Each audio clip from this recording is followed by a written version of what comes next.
Nodkanija. This house on the outskirts of the town preserves the memory of 3 artists. From here, nearly 6 decades ago, mother and daughter set out on a long journey.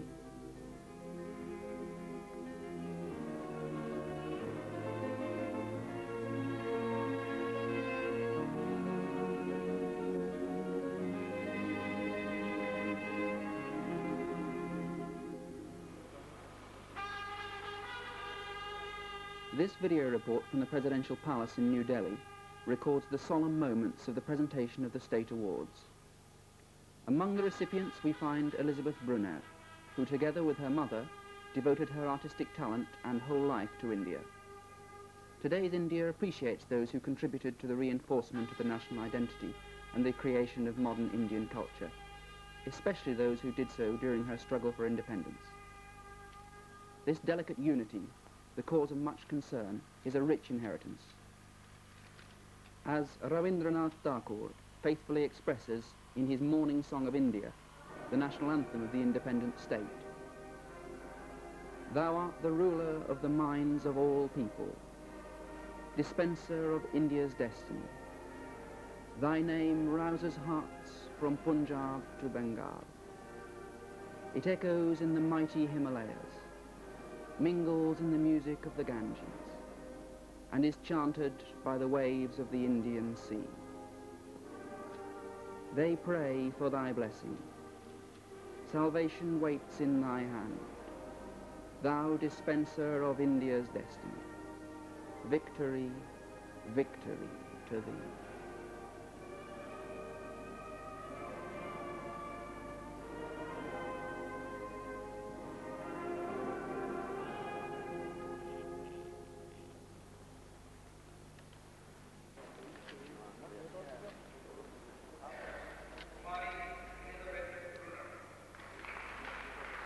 Her mother did not live to see this moment. The daughter, Elizabeth Brunner, who is now 75 years old, is awarded with the Padma Shri State Prize for her representations of Indian life, portraits of everyday Indian people, prominent personalities, and Buddhist paintings.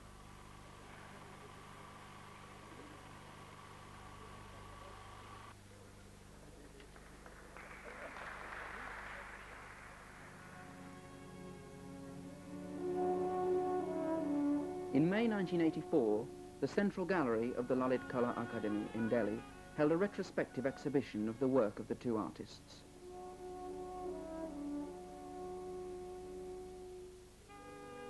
These several hundred paintings represent the environment of the 2 women, their new home, chosen with heartfelt conviction and an almost self-denying identification with India.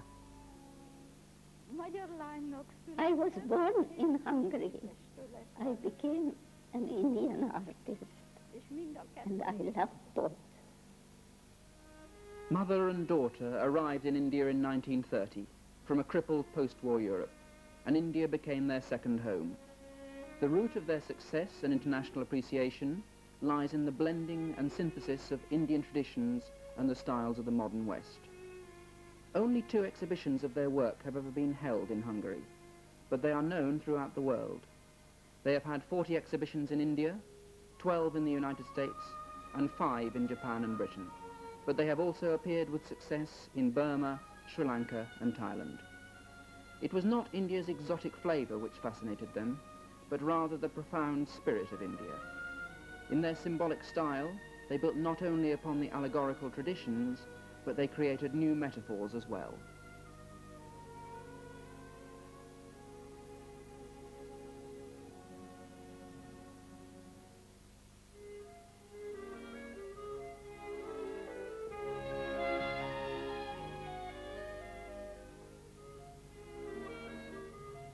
Their art is a bridge between India and Europe. Indira Gandhi, visiting Hungary, brought several Brunner paintings as a gift, presenting them to the National Gallery and the Turi Museum in Nodkanija. Though they became famous far from their motherland, both nations can be proud of their art.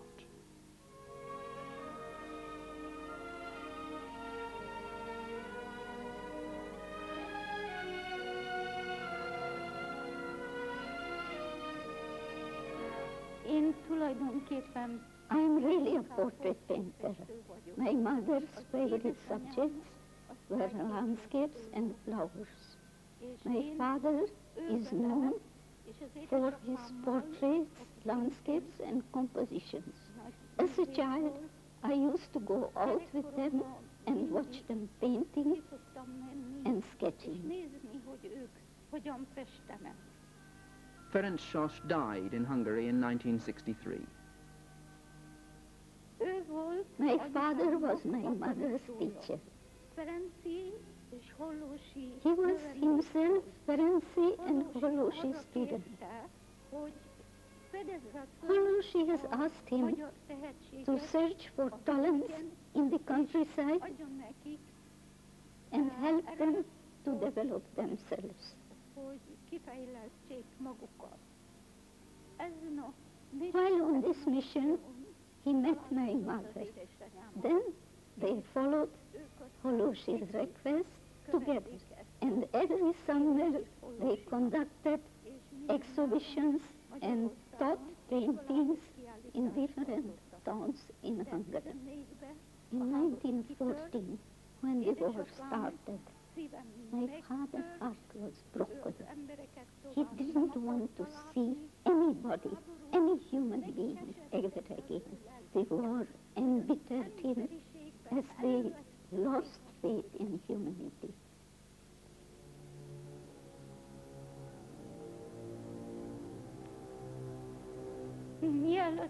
Before we arrived in India, I had a dream.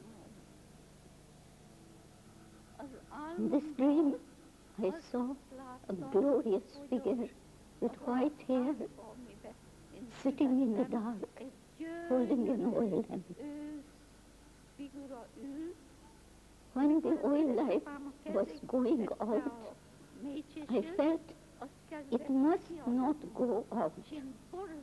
So I ran forward and put my hand on the oil lamp, and the light came back. Then he looked at me and said, "Take this light to every corner of the world. This must go to every corner of the world." In their search for fulfillment, the two women turned to Tagore, the great 20th century humanist, who on his Bengali estate at Shantiniketan founded a new university based on Indian principles. Here, regardless of sex, nationality, caste and religion, everyone was welcome. Against the foreign rule which had paralyzed the Indian spirit, Tagore set the appreciation of ancient Hindu values and a need for pride in the Indian way of life, and he spread his teachings by means of the traditional methods. His university was both traditional and modern, national and international. He returned to the nation her self-respect and reinforced the view that India could stand on her own 2 feet. Due to its ties with the great political personalities, the university became an intellectual center of the independence movement.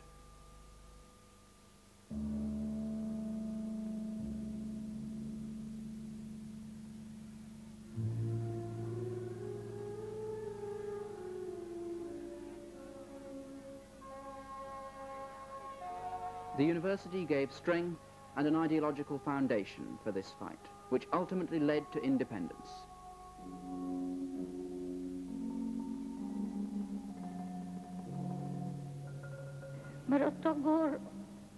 Because Tagore, through his personality and writings, brought redemption to the people of all races.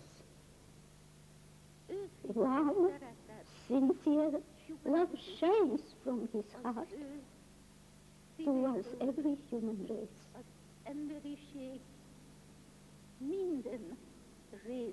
Minden fajához.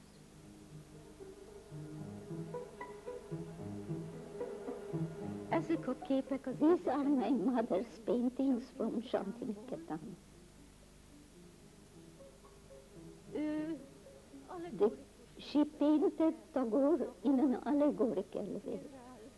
This picture among the trees is from the autumn of his life.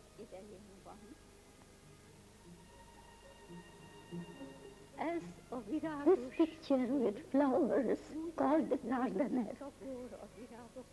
is most important for Hungary, as my mother got seeds from Hungary and made a garden in which Gurudev came in the morning and looked at the flowers and meditated there.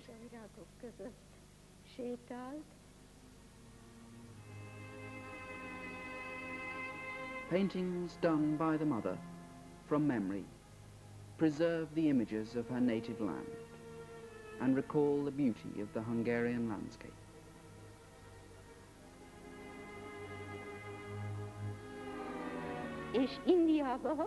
It was lucky that in India, Gurudev Tagore took her under her wing, and in this way it was possible that she got her realization in 2 years. Then Tagore said, now you must go and see India in manifestation now that you have experienced its spirit. And if you have found its manifestation in the Himalayas or in the Indian temples, then express it yourself through your art.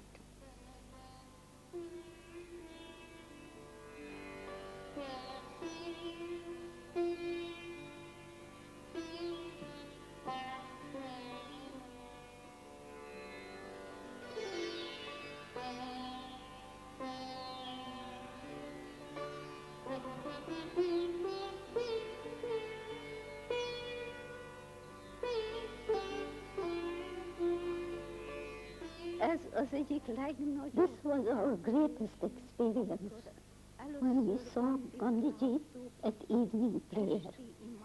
He was jailed and he came to the south in 1934 to ask the women to help him in the freedom struggle.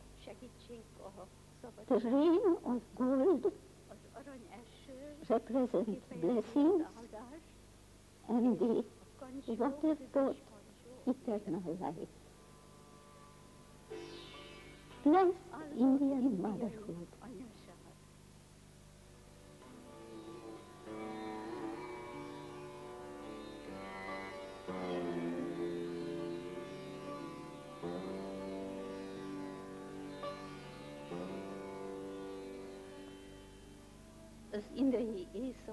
The Indian night opens up many mysteries. This is a symbolic painting from the series of creation. The rainbow colors of the rain are very beautiful.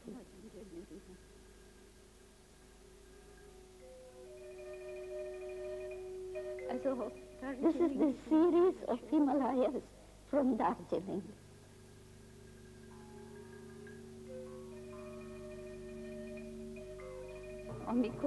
When we went to the grave of Alexander Chomar the Köhler in Darjeeling, my mother painted this series in different colors at different hours, early morning, late in the day, and at sunset.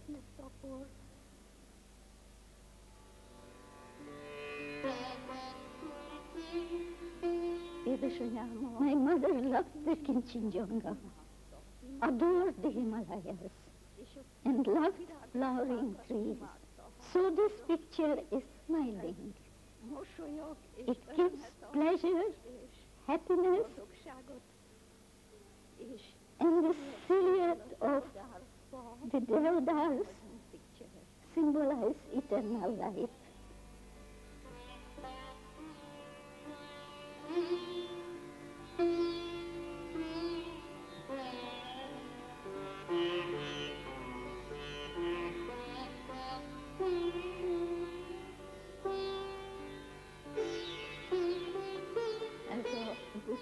This is the enlightenment of the Buddha. He is still struggling with worldly has already triumphed over death, but I am too small to speak about this.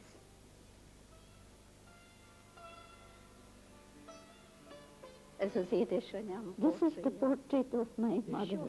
She never sat for me, but once when she didn't notice, I made a sketch, so I have a picture of my mother.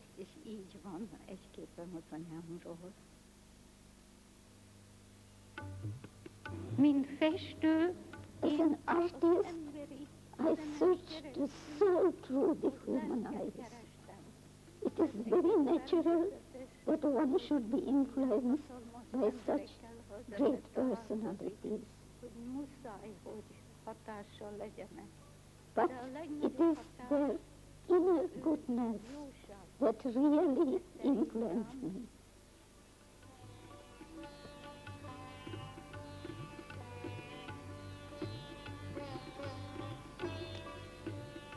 I was moved most by their humanity. I saw them as true human beings and not as propagandists.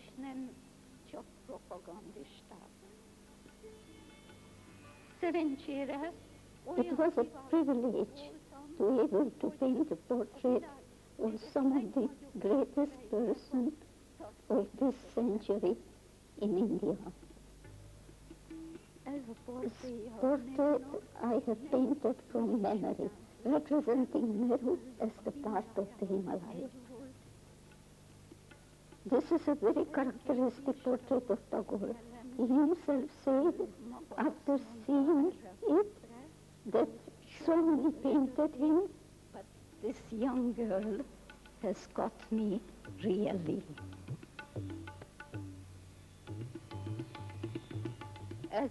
His Holiness the Dalai Lama, while I painted him, he asked me such questions which influenced my entire life. Here the Dalai Lama blesses the people.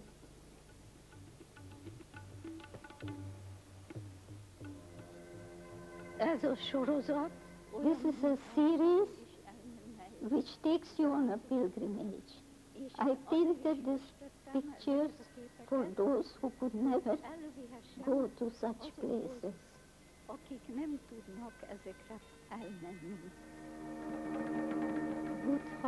Mahabodhi tree at Bodh Gaya.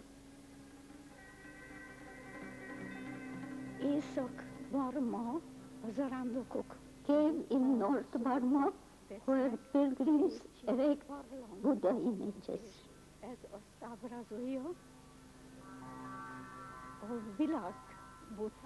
The cosmic Buddha, he holds the Bodhi tree which creates new life. Emerald Buddha from Thailand. This is the Parinirvana Buddha with the sapphire eyes in Ceylon.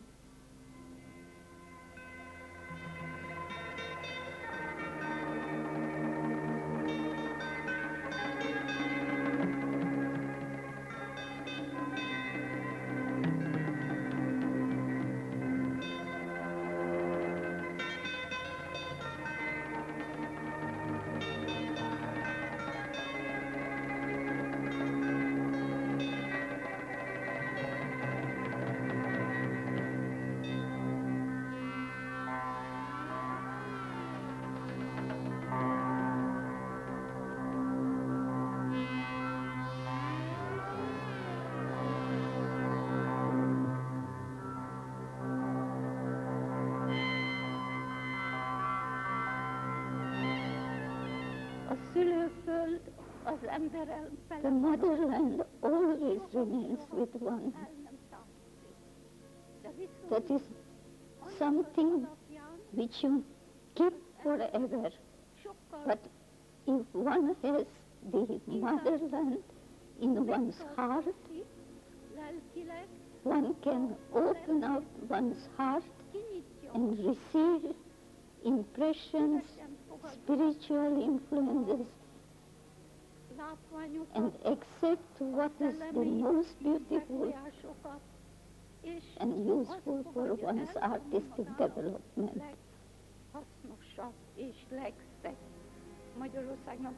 Hungary has always had a great culture. Some countries may think that Hungary is a small country, but it is a small country with a great soul and a great spirit. Let us bow our head before the truth and please convey my most sincere and deep love with all my good wishes.